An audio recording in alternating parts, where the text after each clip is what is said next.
اب ہالیڈیز جیسے میں نے پہلے بتایا کہ احتجاج ہو رہے ہیں، ہر چیز بند ہے، تو ٹائم کافی ہے، تو سوچا کہ اس کو آج ہاشم صاحب کے ساتھ ان کے جو ان کو زبانوں پہ عبور حاصل ہے اس سے استفادہ حاصل کیا جائے.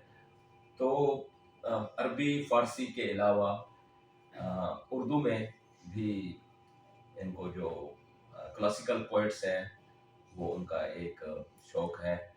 اچھا سر، جو حیدر دہلوی اور جگر مراد آبادی کا ایک واقعہ آپ بتا رہے تھے، وہ کیا ہے؟ جی سر، وہ بڑا انٹرسٹنگ اور سننے والا واقعہ ہے کہ حیدر دہلوی اور جگر مراد آبادی ایک مشاعرے میں موجود تھے.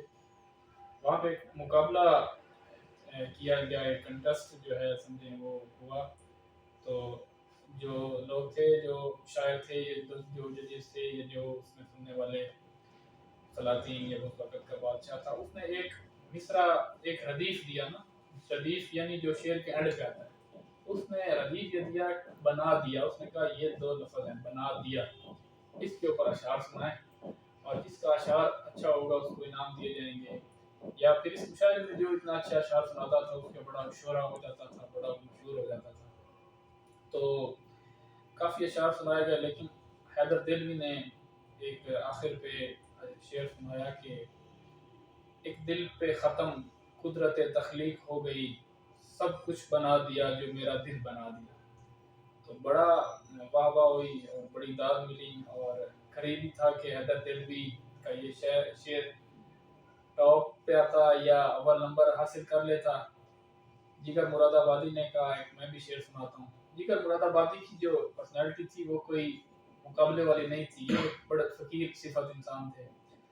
انہوں نے جب دیکھا کہ شعر جو ایک ہونا چاہیے تھا، شعر کا وزن وہ نہیں ہے، یا وہ چیز بیان نہیں ہوئی، لیکن واہ واہ تو ہوئی ہے، تو انہوں نے کہا ایک میرا شعر ہے، میں وہ بھی سناتا ہوں.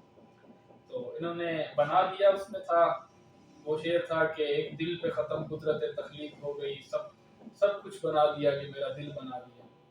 تو جگر مراد آبادی نے شعر سنایا کہ بے تابیاں سمیٹ کر سارے جہان کی، بے تابیاں سمیٹ کر سارے جہان کی، جب کچھ نہ بن سکا تو میرا دل بنا دیا. جب کچھ نہ بن سکا تو میرا دل بنا دیا.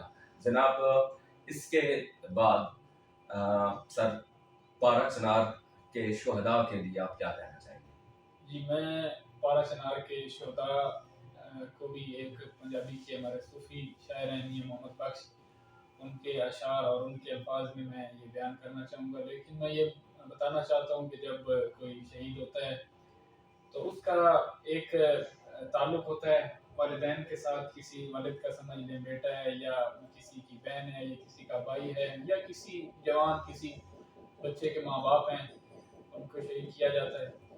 تو یہ ہم اپنے ہی رشتوں سے تشبیہ لے کے اس غم کو محسوس کرتے ہیں. اگر ہم کہیں کہ کسی کا بھائی مارا گیا تو ہمارے ذہن میں پہلے اپنا بھائی آتا ہے، پھر ہم اس رشتے کو سمجھتے ہیں، اور پھر ہمیں اس کا غم ہوتا ہے.